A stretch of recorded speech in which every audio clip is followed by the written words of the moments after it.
All right, I've got a scenario for you. Have you ever been driving with your RV attached or in it, if you're in a drivable, come up on a bridge and seen that dreaded number that you know is too low for what you are at, and you have that moment? Well, we're going to talk about how we actually actively avoid that at all times, plus how we do our travel days. Coming up next on the RV Shenanigans podcast.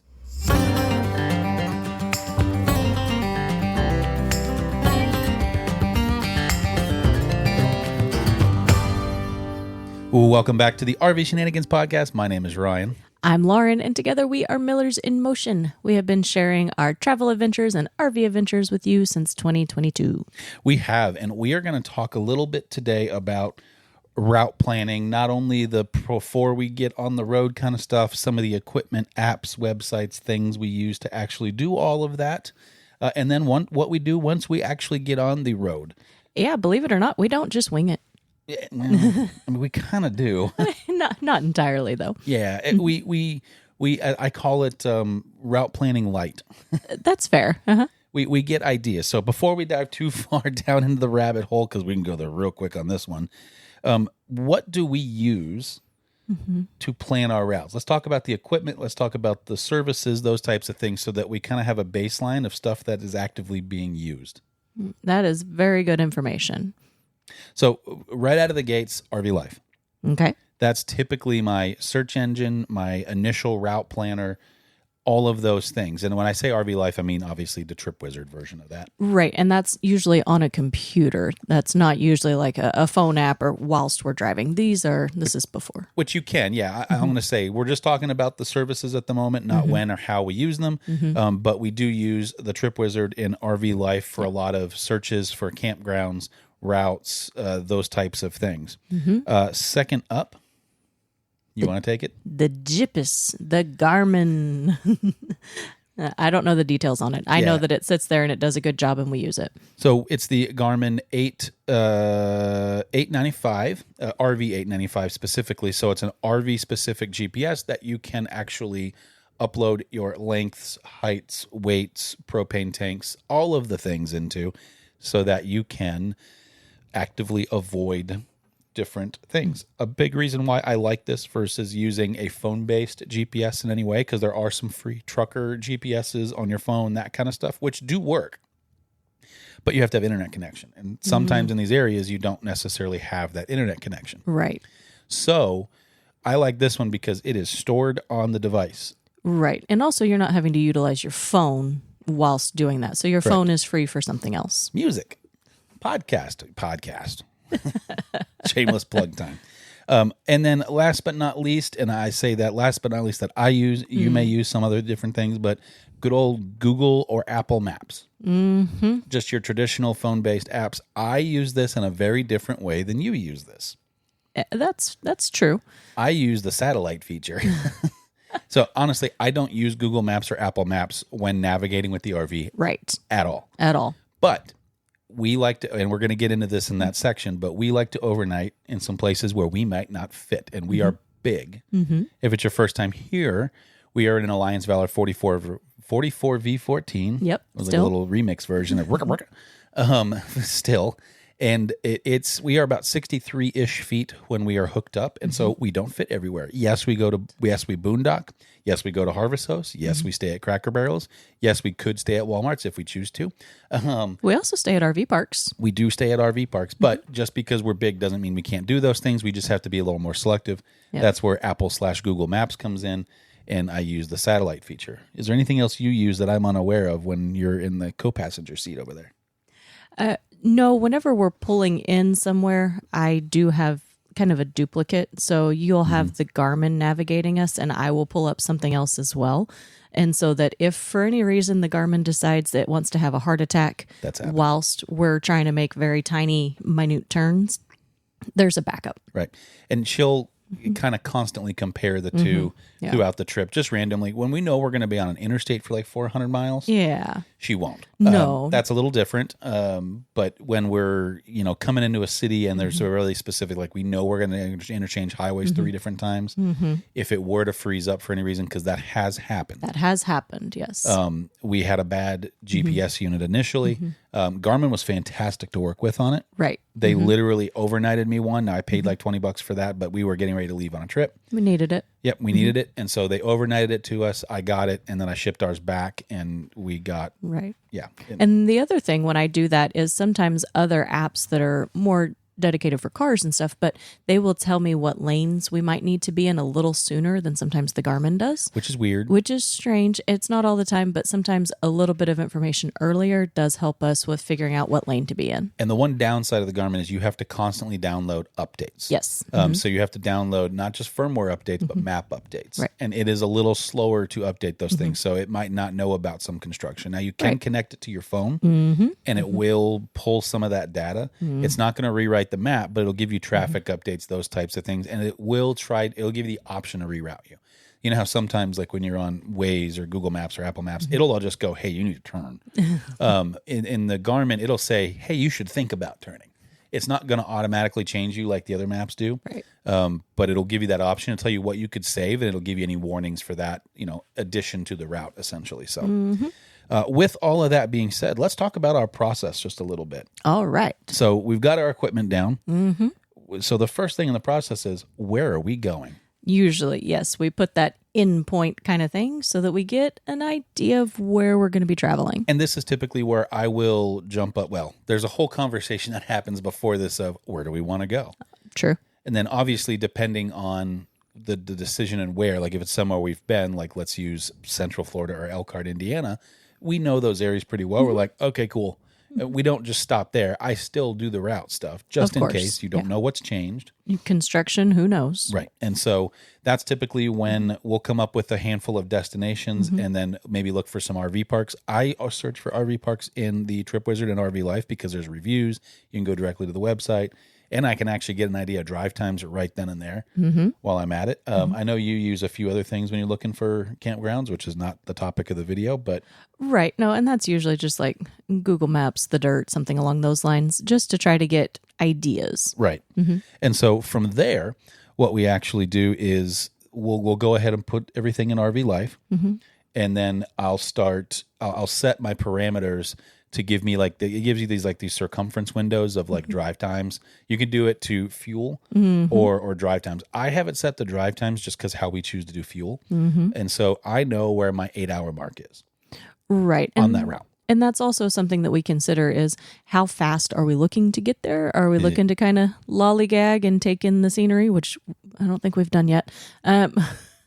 Or are we like, hey, we need to make it to Central Florida in 2 days. Let's go. Yeah, that one gives me anxiety still because it's truly a 3-day trip for us. It's like a 5-day trip for normal RVers from where we're coming from. Yeah, but understanding the time constraints also helps us. Right. And so from that, we put it in and then we kind of start looking at now, if it's a trip we've done before, we kind of have some ideas. There's a bunch of other circumstances as well that you take into consideration as I whack my microphone. Like what time of the day can we leave? Can we get up and be on the road by 6 a.m.? Right. Or is it one of those situations where no, we're not going to be able to leave till 10-ish or so. And so we don't want to have as long of a first drive day because I more so than hours in a day driving, I really have more of a, depending on where we're landing, I want to be here by. So like Harvest Host, I like to be there at latest by 2 or 3. Cracker Barrel's no later than 9, which I know is crazy for some people. And then campgrounds typically just before dark. Right. If we're pulling into somewhere that's tight, we definitely want to be able to see things well. Right. And so that all that information gets put in, and then essentially I find my overnight stops in between. So we are, at the time you are listening to this, if you're listening to it when it came out, we are actually in Florida at the RV Unplugged rally. So my first question is, if you're listening to this the day it came out, why are you not with us? You could be here. Could have been. Not could be, could have been. It is too late at this point. They run real fast. Yeah, okay. So we're down there. You could have been with us, just saying. But I'm doing that route planning as we speak. Now, we have a little bit of a unique scenario in that, and you'll see more of this on our videos that'll come out. But you, because have work meetings right up until like the Friday night before, Right. are flying down on Saturday, which means me and the puppers are soloing it, which isn't Right. the first time we've done this. No, so they'll drive down separately, but that also, we take that into consideration. When do think the dogs need to get out and all that stuff? Right. And so your situation is going to be different than our situation. So we're going to talk about ours in a little bit more detail in just a second. But once we know that that's in there and kind of the parameters of what we're traveling, and so I'm going to use that, or I'm saying Orlando, Central Florida. We're going to Camp Margaritaville where the rally is and production was for the show. It's a little bit different because I'm by myself. We're actually staying at a family member's house, or you're staying at a family member's house, but I'm going to stay there the night before because before we leave, we're going to get the rig completely ready to roll. I'll still probably pop in and just double check some stuff, but I'm going to leave there, come here. So I'm probably not going to be on the road till 10 a.m. Because of that, I'm going to stay at a Cracker Barrel overnight that first night. And I'm probably not going to, I just want to be there before 9. And so I didn't want to drive. Like, I'm okay with a 10 or 11 hour drive day if she's next to me. Right. I cap a little closer to 8 if she's not there, or I'll give myself a couple of options of stays.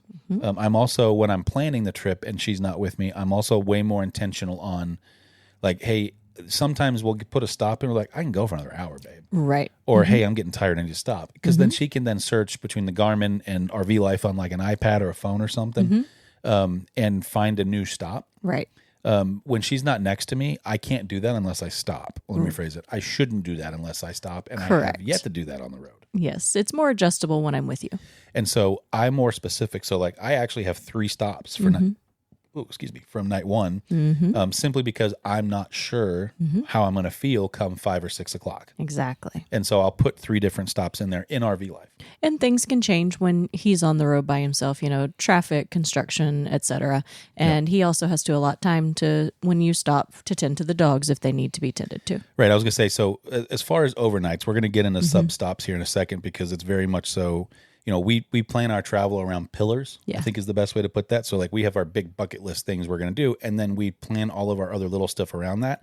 Our route planning is very much so similar to that in the sense of point A, point B, and then where our overnights, everything else we fill around it. So I'll find those overnight stops. We'll figure them out. And then from there, there's a lot of different overnight stops you can do. We have a tendency, if you've been around, to land on Cracker Barrels. Thank you, Cracker Barrel. All the dang time. All the time. Please buy food from them. Whether it's dinner or breakfast, no, I don't care. But if that goes away, I'm going to die a little bit inside. We like them because of how flexible they are. Yeah. You can roll in way after dark if you want to, if you're that person like me. But you don't have to. There's no obligation. Like when you come, well, there is. You should buy something, but you could do breakfast the next morning. You can do to go at 9:50. Most of them close at 10. I was going to say, we place the order well before then. We just pick it up. Right. We just got to make sure we're there before 10. We did that once. We actually did, full disclosure. We did it one time where there was a Chewy's nearby and we got there like at 10:05. We're like, crap. I know. So we actually went and got Chewy's and then ordered breakfast the next morning. Right. But when we do that, there are other options out there that you can do easily. I would say the next most convenient would probably be Walmart. True. I would agree with that. From travel perspective. Like they're easy on, easy offs typically. There's always going to be one near a highway. Yeah. Not all of them will accept overnight parking. No, you do have to pay attention to that. And not all Cracker Barrels do too. Correct. Typically, when you get into the cities, that's when you start to have those no overnight options. And that's more city ordinance than it is necessarily corporate policies. So just know there are some city ordinances out there that say you cannot camp overnight in a parking lot. So you still have to be aware. So if you pull in a Cracker Barrel, they'll have a Cracker Barrel's good about putting signs up that say no overnight. When Walmarts are not. True. That's definitely a call ahead situation. Right. And we're not the biggest fans of overnighting in Walmart. That's more of a peace of mind, being able to sleep situation. Yeah. I've never had a scenario. You were a little more on the fence on one of them, but I've never had a scenario at a Cracker Barrel where I felt super uncomfortable. No, nothing that we were needed to pack up and leave. We've had friends where that's happened before at other places. And so just keeping your spidey senses aware, but no, never at Cracker Barrel for us. Right. The other place is obviously Harvest Host or RV Overnights. They're very similar. One's just much larger. They're great if you can do it. We're going to do one on the way down. Well, I'm going to do one on the way down. But the downside to that is typically a lot of those places will close at a very particular time, like museums and those types of things. They'll close at 5. And so for you to be able to go spend some money on and do what Harvest House asks you to do to be able to stay there, it's difficult for us necessarily because we'd have to be there like by 3 at the latest. Still have to get generator up, rig to a point where the dogs could come into it, and then go do whatever that activity happens to be. Right. And so that's typically why we don't normally do a whole lot of Harvest House. Yeah, it pretty well shaves down our travel time availability. Right. And sometimes that's just not possible for us. Unfortunately, it's not, and it's kind of one of those is what it is situations. Now, like I said, I would prefer to do them. Yeah. But because of how we travel, it's not. So if you're on the road all the time, which we full-time in our RV, but we are partially stationary. So we keep coming back to the same spot. We go on a trip, come back, and we continue to live in the RV. Right. But because of that, we do travel a little bit, not faster, longer initially with people. So yeah, just by necessity. We're a little bit more destination-based, whereas a lot of people can just be on the road and enjoy the journey a little bit more, I guess. Right. So any other little stops that you can think of outside of Harvest Host, RV Overnights, Cracker Barrels, Walmarts? The new Love's RV stops, travel stops? Yeah, so obviously campgrounds. So that would And that's be... kind of how I class it. This is like campground light. Okay, yeah. So campgrounds obviously are going to be an option. So for us, we don't typically use campgrounds. We've always had a generator on board and or a solar system. Right now we currently have both. We like the flexibility of how that allows us to. Most definitely. Campgrounds as a whole tend to be a little more offset. And they're not always, they can be easy to get into, but they can also be not easy to get into. Right. But if you need electrical hookups, like for instance, when we picked up our RV, the generator electrical wasn't hooked up yet. I didn't have any of my tools with me because we weren't moved in, and I had to bring it back to Texas by myself. And so what I did is I stopped at Love's RV stops. Now there's 2 different types of Loves. There's 3 different types. There's one that don't have anything. And then you can choose to camp back with the truckers. If you choose to do that, here's my disclaimers. Do not put a slide out. No. Not even a little bit. Now, if you happen to be in a spot where you overhang like some grass or something, good for you. Yeah, you could probably do that. I would still be a little hesitant. I would too. And you got to watch your stairs too. Right. Oh, yes. I was going to say that's the second part is that those truckers get really close together. And if you have, while I love my solid steps from MoRide, they swing at a certain angle that if the truck is too close next to you, you won't be able to put them down. So just know that you could go to sleep at night and not be able to put your stairs back up. Well, and a lot of those trucks are running, so it might be loud sometimes and things. I would say this is like a last ditch case safety concern. Yes. Holy crap, what's happened? Weather's turned. Like it's only I would only do a truck stop in with the truckers if I absolutely had to.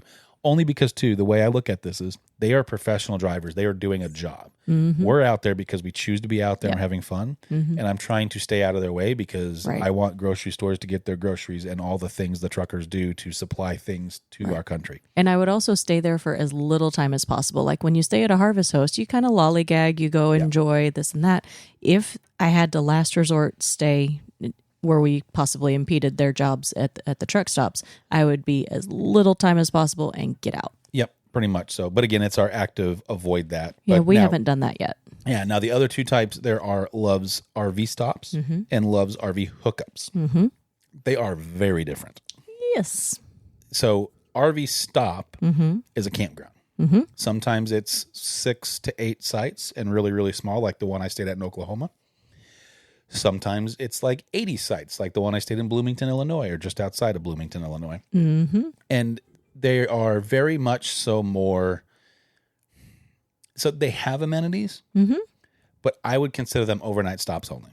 Correct. I would too. Some people don't. Some people use them as jumping off points to these areas. And I think if you had to stay 2 nights because maybe you needed to get work done or something, right, it's fine. Oh, yeah.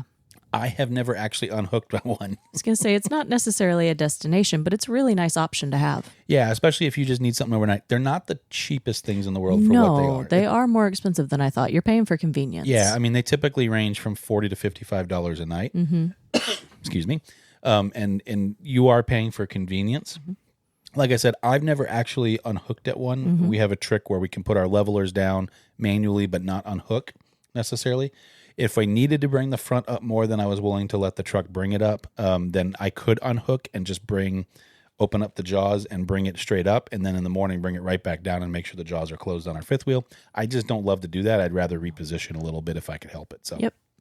And then RV hookups. So this is exactly what it sounds like. That's all it is. So it's not a campground in any capacity. You're not going to have any amenities whatsoever, but you are going to have water, electrical, and sewer. But typically, if you've ever been to a Love's, you have like where the trucks go in, and you have your trucker area in the back where there are no hookups. They're just sites or spots. And then you have your trucker lanes for the gas and the fuel. Then you have your non-commercial. So where cars go to get gasoline, there's always a few diesel pumps in there as well. Those RV hookup sites are going to be anywhere from 2 to 6 sites that literally shoot off of that residential kind of area. Residential. Sorry.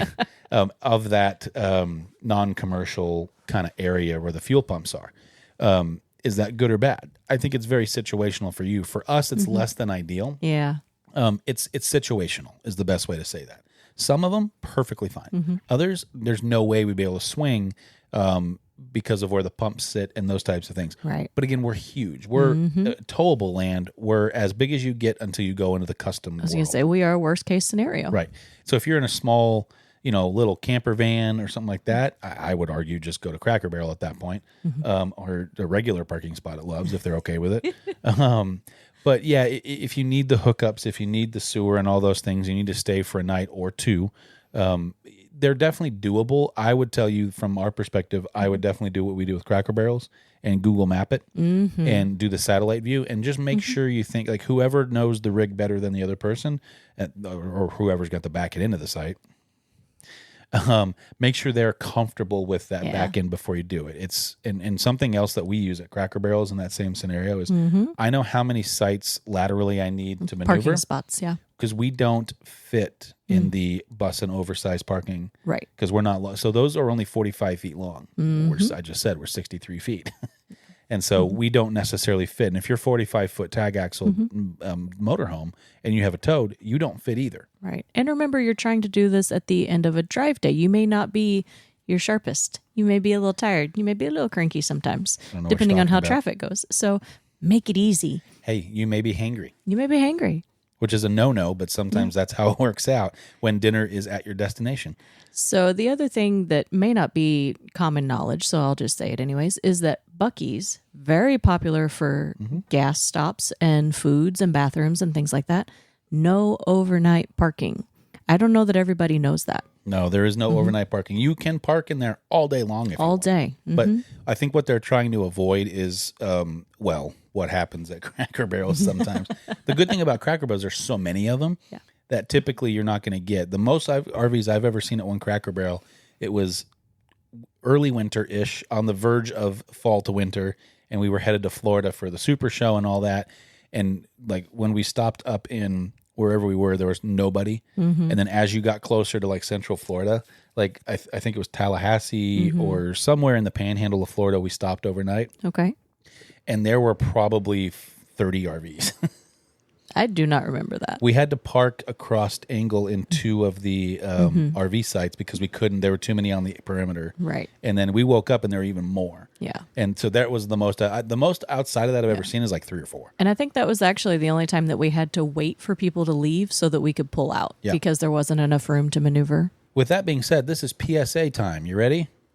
If you own a smaller RV, please don't take up a ton of spots.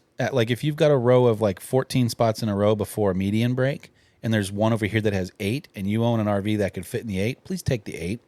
Yeah, it's kind of like when the compact cars take up the big truck spots in a parking lot. That's not as fun. Or another pet peeve of mine, when people in gas vehicles take up the 1 or 2 diesel spots at a thing because it has both on the pump, because it's convenient at the end. You know why they put them at the end?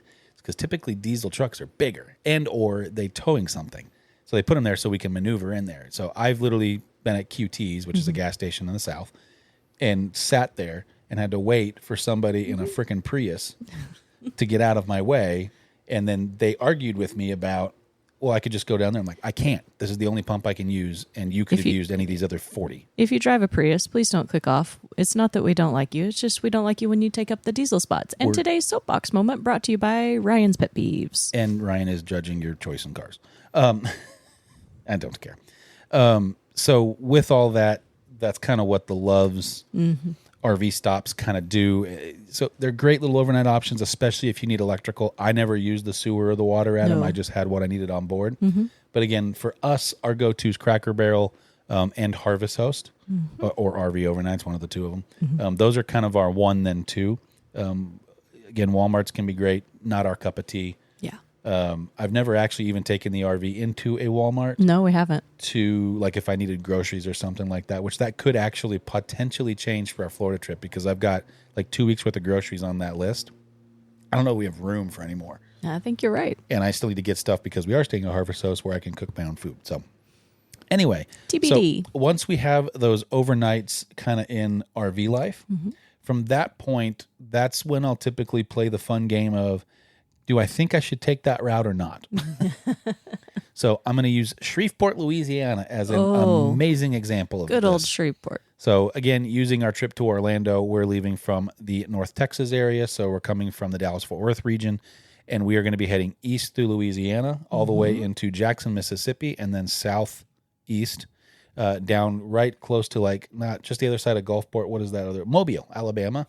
And then Mobile, Alabama on 10 the rest of the way over, and then eventually south into the Orlando, Tampa area. And so we have to go right through Shreveport, Louisiana, which if you have ever done that, I'm sorry, and just know that I'll give you a hug at some point. I was going to say, we learned a fun trick, and it's that you don't have to go through Shreveport. Not only do you not have to, you really shouldn't. You shouldn't. They have a lovely little... It's 220. It's not a roundabout. It's a loop.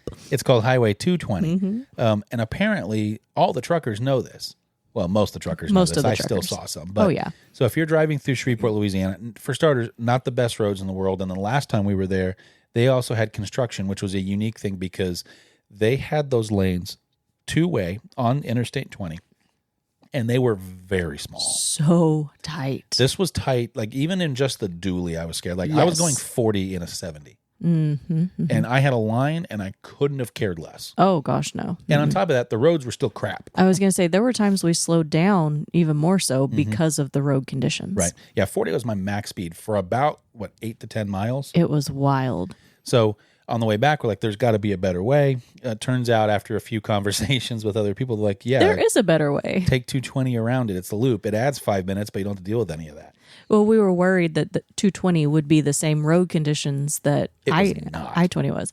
It's not. It's not great, but it's way better than, yeah. I'm guessing, any version of I-20 is going to be. And so I can tell you, even after done with the road construction, I will not be going through Shreveport. Exactly. So, but with that being said, we typically have a tendency to avoid towns like that if we can help it. If possible, yeah. Now, obviously, if you're going into a city you don't know, then you look for keys on, like, RV Life as far as the route. This is all assuming you've put your size, height, weight, all those things as criteria into RV Life as well, because I've done that. And so sometimes it reroutes you for a reason. And so it typically, like, I don't like to make a bunch of right-hand turns. Right. I would much rather take a left-hand turn because it's a wider turn for us. And so I have it set to prioritize left-hand turns over right-hand turns. You can get really specific with this. And so when I'm looking, if there's like 3 right-hand turns to get into somewhere, I typically will take a different route completely. Only because even if it adds 10 or 15 minutes, I don't care. It's way less stressful because of, again, our size. And so for us, when we're, like, going around somewhere like that, we know it. But then I'll go through, like, if we're going to Elkhart from down here, I'm going to use St. Louis as an example. For some reason, when you're coming up, I don't know the names of the highway, so I'm sorry, but if you're coming from the southwest and you're headed up towards downtown St. Louis, there's a couple of transitions that RV Life and Garmin don't want to take us through because of our height, size, weight things. I don't know why, because we did it in the Solitude all the time. But now in the Valor, it doesn't want to take us that way, and it takes us on a side street up to that same highway. So there's something with one of those interchanges that Right. it doesn't like, and then we cut over. I have learned it's way less fun because you get nowhere near the arch in downtown, which is just cool visually. That as you're coming into town, we can take a loop all the way around St. Louis. It only adds about 10 minutes, and I don't have to deal with any of that. And there's a Cracker Barrel along there that does allow overnight parking if push came to shove. Ask me how I know. And so that's kind of the stuff where you kind of look at it. I typically try to avoid downtowns like the plague just as a whole. I refuse to go through downtown Dallas, even if I'm staying on 30. I just won't do it. I'll go through downtown Fort Worth, but the only reason is because I know it. Right. And there's even some scenarios that I won't take. Like we have a video that'll be coming out. Well, you will have seen it at the time this releases, but we did Dinosaur Valley State Park.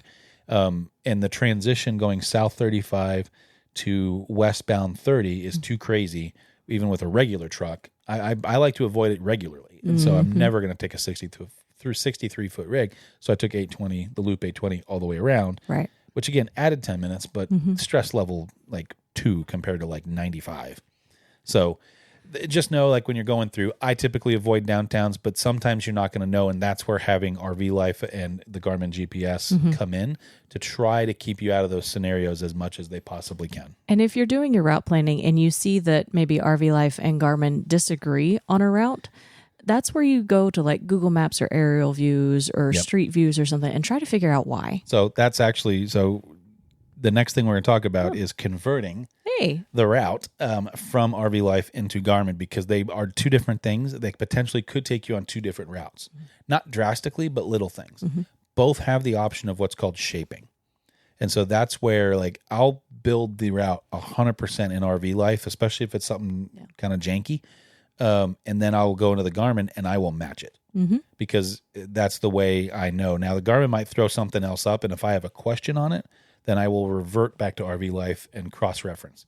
Mobile, Alabama is one of those because there's a bridge there. Yes. And the bridge doesn't bother me so much, but it's right in downtown, and the whole transition for the bridge is just kind of crappy. Right. And so I like to avoid it. And the Garmin this time actually took me, as you're coming to Mobile, straight south and then up. So you're still going through the bridge, but you're on that highway much sooner. That goes into the bridge. So you're not worried about like these weird loop exits and merging and all this stuff and having to go through stoplights in downtown.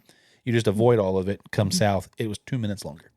There's something to be said for simplicity. Right. And so that kind of stuff is what you want to look for when you're cross-referencing. Now, I like to put the entire route, assuming I know where I'm going, into the Garmin. So like a multi-day trip, we'll just have stops for our overnights. Right. And again, when I'm solo, there's going to be way more stops. Again, I've got 3 Cracker Barrels set for my first night because I don't know if I can drive 5.5 hours or 8.5 hours. And then there's a 7-hour option in the middle. And so if I feel good by the time I get close to that first one, I'll just skip it. And you may be thinking, wow, this is a lot of work to enjoy the freedom of RV life. But it's so worth it to actually be on the road and have that security and safety and be able to enjoy that with less stress. I was going to say, it is. And to be honest, the first few times it was a little time consuming. But as you get better at it, it doesn't take as long. Like I did our next 2 trips, which are reasonably close back to back. So because I just wanted to be done with them since I'm running the RV Unplugged rally. Right. Both things in total probably took me maybe 45 minutes max. Yeah, once you get it down, it really becomes easier to do. Yeah, and that's 4 trips. So, and I say that's 2 trips round trip. So from Texas to Florida, Florida to Texas, Texas to where we're going next, back to Texas. So Which is a secret. it is at the moment. So once we start driving, and we're going to kind of blow through this section a little fast because we've touched on it a whole lot. But if you notice, we didn't talk about fuel stops. No. Like at all. Sure didn't. We don't need that. Well, you do. Fuel doesn't just magically appear in the tank. But we don't plan those because we don't know. Right. There are a lot of great tools that can make assumptions. And if you're a nervous driver and you don't like being in unpredictable positions, I would tell you, plan your fuel stops. We did the first handful of times. Yeah. And then as we got into it, we're like, okay, this is kind of dumb. Yeah. So because sometimes you get there and you're like, well, I have half a tank still. Like, I didn't really need to stop. right. And so we don't put fuel stops, rest stops, any what I call quick stops. Like it's not an overnight stop. It's not somewhere we need to spend hours. Right. We're literally there for a max of anywhere from however long it takes to get fuel to like an hour-long lunch break. And so those stops we don't put in, but we do address them a little differently. So one of the cool features of the Garmin, and this is where the day of stuff kind of starts to pop up. This is one of my favorite features. Yep, is called the Up Next feature. Yeah. And you can customize it. So we like Loves. Yes. I don't know why. I think because they're just designed well, and I like the easy in, easy out situation of them. Right. I prefer Loves over TA. They also seem to have a little bit more of a discount when you're using your Open Roads card. Right. And so I'll use a TA in a pinch. I can tell you the one I actively avoid is Pilot. Yeah. The card never seems, even though it should work there, it never seems to work there. Yeah, we always have some issue. And then I got to go in. And then the last time I did it, I don't remember if we were in Florida or where we were, they put it on the wrong pump, and the guy next to me started to pump, and it just became a whole thing. Luckily, it was two RVers that this situation happened to, so we were just kind of good with it. We just both said, okay, I paid for this much, I paid for this much. I'll only use this much, and then you'll get refunded when I put it back. And so we just kind of talked to each other and fixed it ourselves. But the fact that we had to fix it ourselves was rather annoying. Hooray, RVers, being good. Right. And dang you, Pilot, for not getting it right. Yeah. So we do actively avoid Pilots. We lean towards Loves, and TAs are what they are. And so when we do those on the Up Next, I have it set in a very particular way. So I have Loves at the top. Then I have truck stops in general, so our travel stops. That's going to pull up like your TAs, your Pilots, everything else. And then right beneath that, I have rest stops. I like rest stops. I'll tell you why that's important in a second. And then the last one is Cracker Barrel. For the usual. I do the Cracker Barrel not because like typically there's enough room between them that when Lauren's with me, she'll just look them up and go, well, you got one in 30 miles, like on Google Maps. Right. 30 miles, 80 miles, and 120 miles. How do you feel? Like, well, it's too soon to do that one, but let's maybe shoot for the middle one, and we'll see how we feel when we get closer. Why aren't we sponsored by Cracker Barrel yet? We should be. We should be. Get your pancakes and a little bottled syrup here. And so from that, you know, when I'm by myself, it becomes a little more of a difficult thing. And so that's why I added at the bottom, because if I'm driving and I get tired way earlier than I thought I might, and I mean way early, because I normally add 2 or 3 options in there. And so like if I get to a point where it's like, I can definitely make it 4.5 hours today, and like 2 hours in, something's happened, and I'm like, nope, got to stop. You never know. And so that's why I like to know where that next one is. And one of the cool things is when it's in the Up Next feature and you're in the route, it prioritizes things only on your route. Yes. I have it set, it has to be 0.2 miles away from the route minimum. Oh, or, okay. I'm sorry, under. Interesting. So like it won't take me, you know, 1.5 miles off the highway to a Cracker Barrel when there's one 20 miles away right off the highway. It'll just ignore that one and put me on the one on the route, because I like to stay on the highway. So it's easy on, easy off kind of a thing. Yes. So that's a big deal there. Rest stops. What most people use rest stops as described. They need a rest. So we don't, when we stop at gas stations, now this is different when I'm solo, I'm talking about Laura and I together. We typically, if the dogs have to go outside, then you'll take them while I put fuel in, that kind of a thing. And we will sometimes get fast food for lunch, especially if we're trying to stay quick. Right. Because we can do, the dogs can go outside, we can get fuel, and we can grab something to eat and eat on the road, all in one quick stop. Right. So We're like, there for like 20, 30 minutes, if that. Right. In an ideal world, because after the first about 4 hours, I like to stop every couple, just because my butt's asleep and my legs are starting to tingle. So just get some blood flowing and move. Whether it's a fuel stop, I'll literally just walk in circles if I have to around the RV. Yeah. Just keep checking stuff. Mishka is dreaming so hard at the moment, she just kicked me. Bailey was just dreaming, and all the hair on her back stood up. So she must have been like intense in there. They're getting something in their sleep. They are. Anyway, so we use, that's worst case scenario. Typically, we like to use rest stops as other things, because it's not that much fun to try and eat in a parking lot of a Loves. No, it's much nicer to be able to do that. Doable, but not great. Not ideal. And so we use rest stops for that other thing, because typically we can walk the dogs, there's more grass, so they can get out and get their exercise. And then typically in that same stop, we'll also make ourselves some lunch. Which also means we're not eating fast food if we don't have to. Right. Now, when I'm solo, what I'll do is I might, like that morning or the evening before, I'll pre-make like a couple of sandwiches and maybe grab a bag of chips or something. And I'll leave them in the fridge so that I don't have to actually make anything when I stop. I can just grab them out of the fridge, throw it in the truck when I'm ready to eat them, and there you go, which is the intent. the next trip.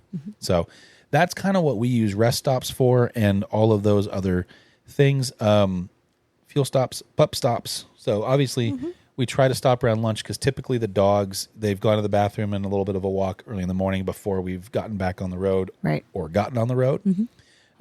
Around lunch is always kind of a good spot because somewhere Yeah. about that 4 or 5 hour mark on the road, they start to get a little restless too. They can at least. And we're going to want some food. We take them on a walk, that kind of thing. So they're getting to get out, use the restroom if they need to, stretch their legs. They're typically good for another 4 or 5 hours at that point. They are fantastic travel dogs. They are. And then after that, it's pretty much just keep going until we get to our destination of the evening. Now, I say all of this to come to, I like to get to our final destination much earlier than any of our other overnight destinations. Agreed.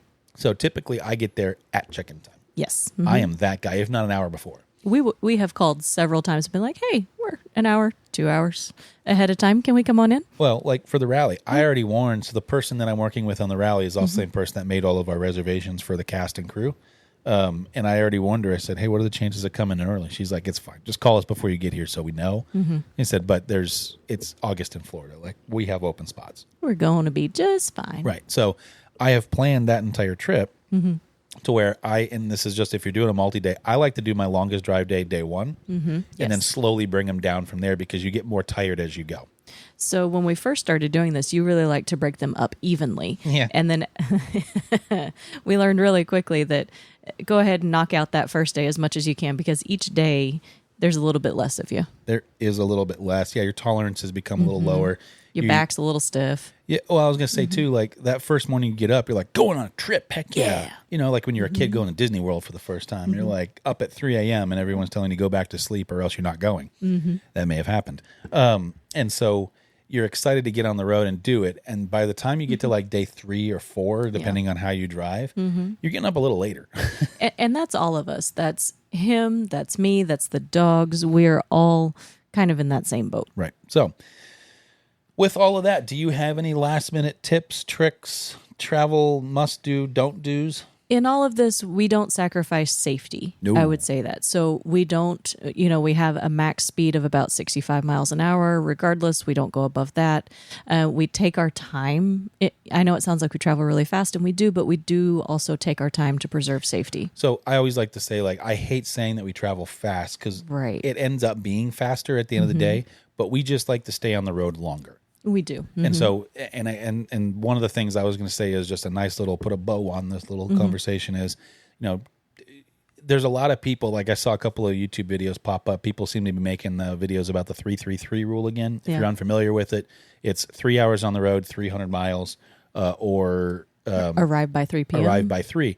That's well and great. But at the end of the day, that doesn't suit our lifestyle at all. We're never going to make it anywhere. No, like not for us. Like by the time we got there, we had to turn around and come back. We did that. We did that one time.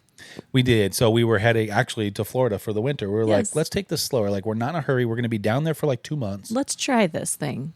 And we landed. Now, I will say that first landing, I appreciated because I got to watch the Packer-Cowboy playoff game that the Packers won. Had it not been for that, you'd have been bored out of your mind. Oh, yeah. No, I would have been. And I even think I said that because we landed about an hour before the game started. And then when the game was over, I was like, okay, can we drive 2 more hours?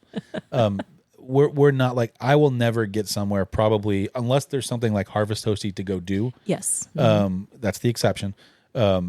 Before 5 or 6. Honestly, that 6 to 8 o'clock window for us is great. Perfect. And we are also, because if you're going to a Cracker Barrel, you're coming in after the dinner crowd. And because it's just one of those things, like I'm trying not to take spots away from people, just like in the truck stops, people go to Cracker Barrel to eat dinner from those local areas. And if I'm there taking up 10 regular spots because I don't fit in the bus parking, that's 10 spots that regular people can't use. Right. And so I try not to be in the way when they're doing their regular business. Again, be considerate. If you own the business, what would you want an RVer to do or not do? It's a free service they offer to us, hoping that we eat at their restaurants. Right. And then the same kind of thing with what was the other one?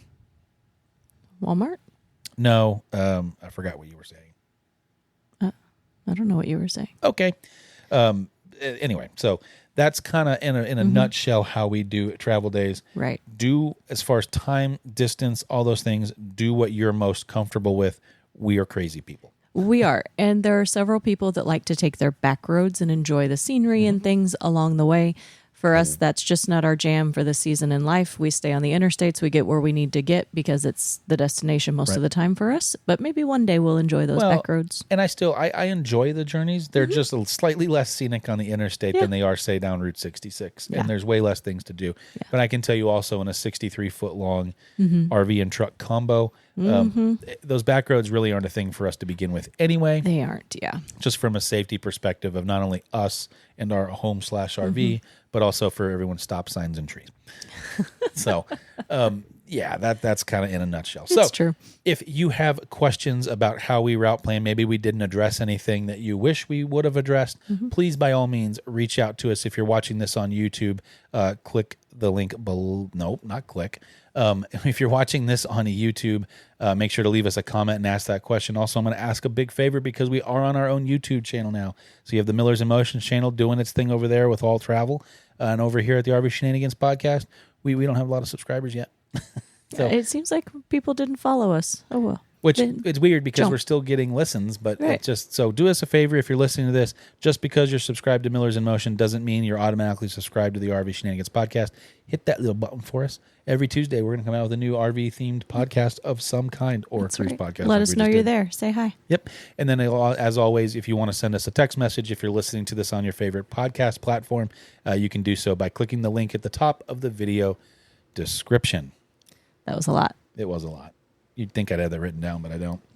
Thank you guys so much for listening, and we will catch you next week.